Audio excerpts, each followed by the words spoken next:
মানুহৰ চকু আৰু বাৰেবৰণীয়া পৃথিৱী।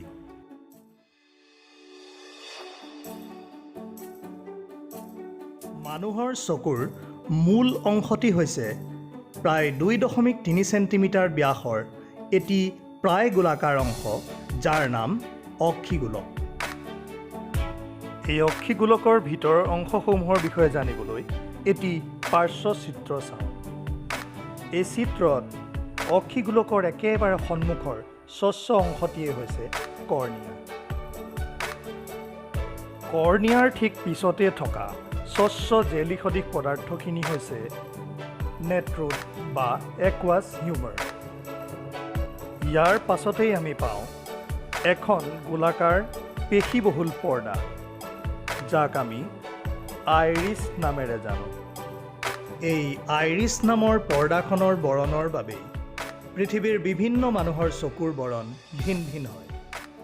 তাৰোপৰি আইৰিছে ইয়াৰ পেশীসমূহৰ সংকোচন আৰু প্ৰসাৰণৰ দ্বাৰা ইয়াৰ মাজত থকা ছিদ্ৰটোৰ আকাৰ পৰিৱৰ্তন কৰি উপযুক্ত পৰিমাণৰ পোহৰহে চকুত সোমাবলৈ দিয়ে। চকুৰ বাবে এনে এটা প্ৰয়োজনীয় কাম সম্পন্ন কৰা আইৰিছৰ মাজৰ এই ছিদ্ৰটোকে চকুৰ মণি বোলা হয়। ইয়াৰ পাছতে থকা স্বচ্ছ জেলি সদৃশ পদাৰ্থৰে গঠিত এই গঠনটিক চকুৰ লেন্স বোলে। বৃত্তাকাৰ লেন্সখনিক চাৰিও দিশৰে পৰা যথাস্থানত ধৰি ৰাখে কিছুমান পেশীয়ে, আৰু এই পেশীসমূহক চিলিয়েৰী পেশী নামেৰে জনা যায়। এই চিলিয়েৰী পেশীসমূহে সংকুচিত আৰু প্ৰসাৰিত হৈ চাৰিও দিশৰ পৰা লেন্সখনৰ ওপৰত হেঁচা প্ৰয়োগ কৰে, যাৰ ফলত লেন্সখনৰ ফ'কাছ দৈৰ্ঘ্যৰ পৰিৱৰ্তন হয়।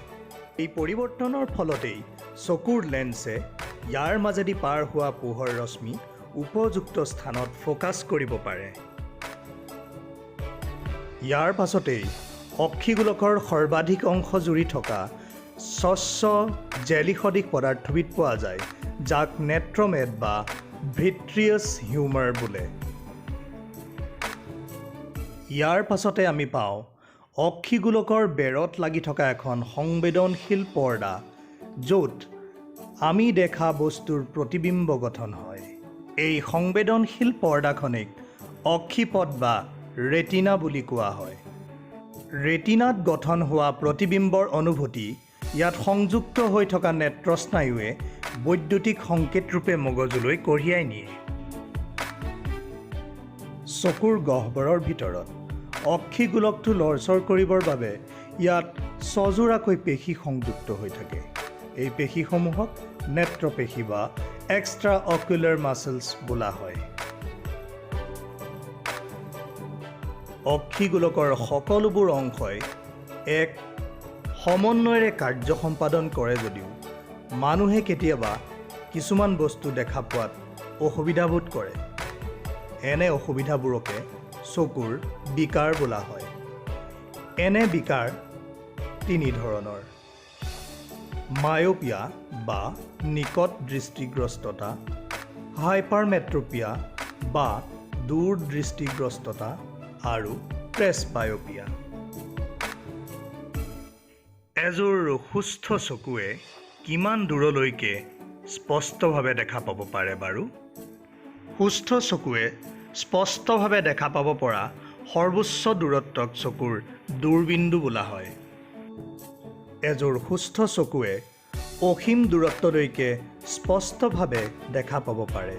সেয়েহে মানুহৰ চকুৰ স্বাভাৱিক দূৰবিন্দু হৈছে অসীম দূৰত্ব।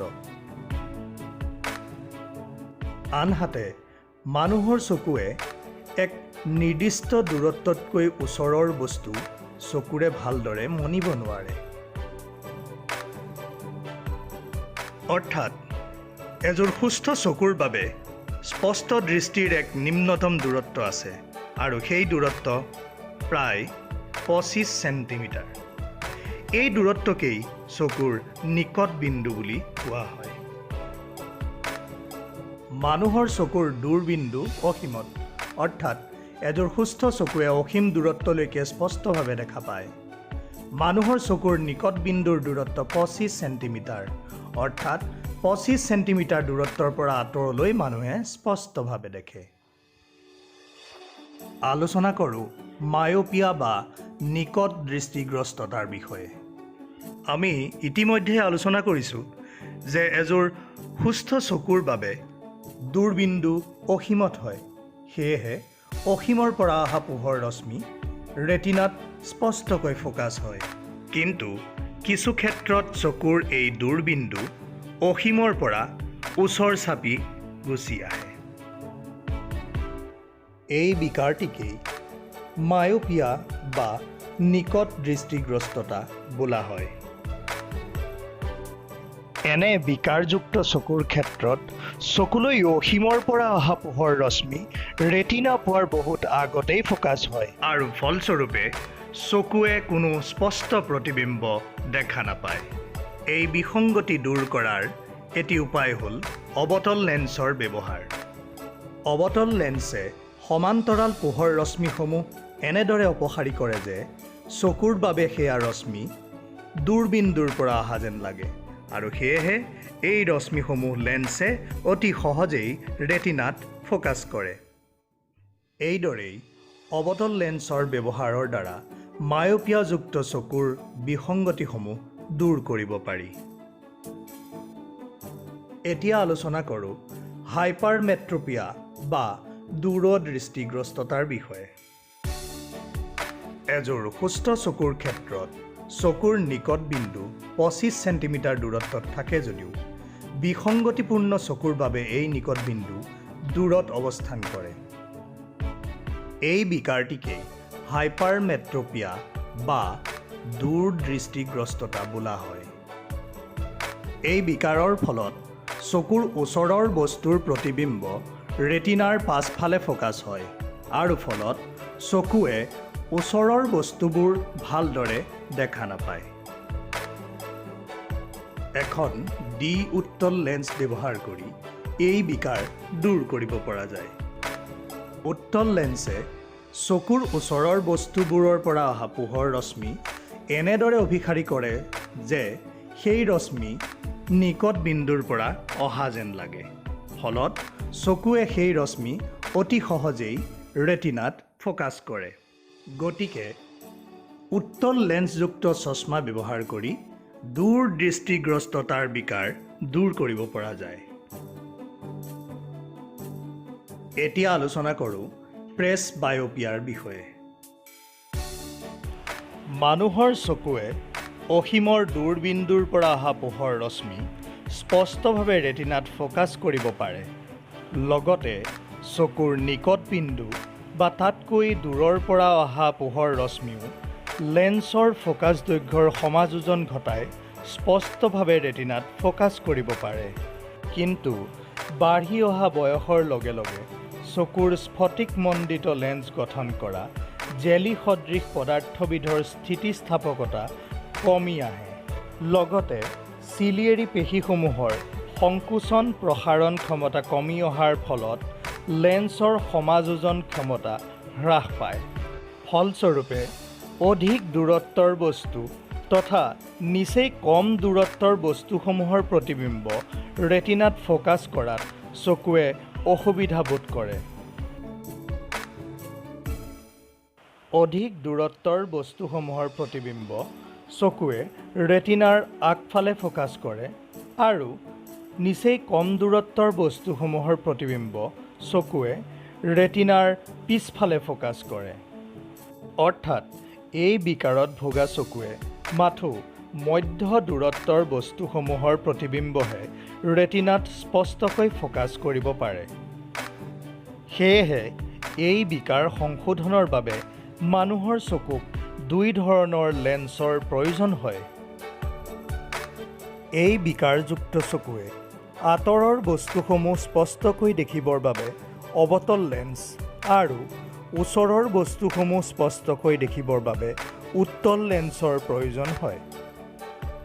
এই দুয়ো প্ৰকাৰৰ লেন্স একেযোৰ চশমাতে সংযুক্ত কৰি ফ'কাছযুক্ত চশমাৰ আৱিষ্কাৰ কৰা হৈছে। অৰ্থাৎ ফ'কাছযুক্ত বা বাইফোকেল চশমাৰ ব্যৱহাৰৰ দ্বাৰা এই বিকাৰৰ সংশোধন ঘটাব পাৰি। আমি কি শিকিলোঁ? মানুহৰ চকুৰ লেন্স জেলি সদৃশ স্থিতিস্থাপক পদাৰ্থৰে গঠিত। মানুহৰ চকুত সকলো স্পষ্ট প্ৰতিবিম্ব ৰেটিনাত ফ'কাছ হয়। ৰেটিনাত গঠন হোৱা প্ৰতিবিম্বৰ অনুভূতি নেত্ৰস্নায়ুৱে মগজুলৈ কঢ়িয়াই নিয়ে। মানুহৰ চকুৰ বিকাৰ মূলতে তিনিবিধ: মায়'পিয়া বা নিকট দৃষ্টিগ্ৰস্ততা, হাইপাৰমেট্ৰপিয়া বা দূৰ দৃষ্টিগ্ৰস্ততা আৰু প্ৰেছবায়'পিয়া। মায়'পিয়াৰ ক্ষেত্ৰত চকুৰ দূৰবিন্দু ওচৰ চাপি আহে। অৱতল লেন্সৰ ব্যৱহাৰ কৰি মায়'পিয়াৰ সংশোধন কৰা হয়। হাইপাৰমেট্ৰপিয়াৰ ক্ষেত্ৰত চকুৰ নিকট বিন্দু আঁতৰি যায়। উত্তল লেন্সৰ দ্বাৰা হাইপাৰমেট্ৰপিয়াৰ সংশোধন কৰা হয়। প্ৰেছবায়'পিয়াৰ ক্ষেত্ৰত লেন্সৰ সমাযোজন ক্ষমতা কমি যায়। ডি ফ'কাছযুক্ত চশমাৰ দ্বাৰা প্ৰেছবায়'পিয়াৰ সংশোধন ঘটাব পাৰি।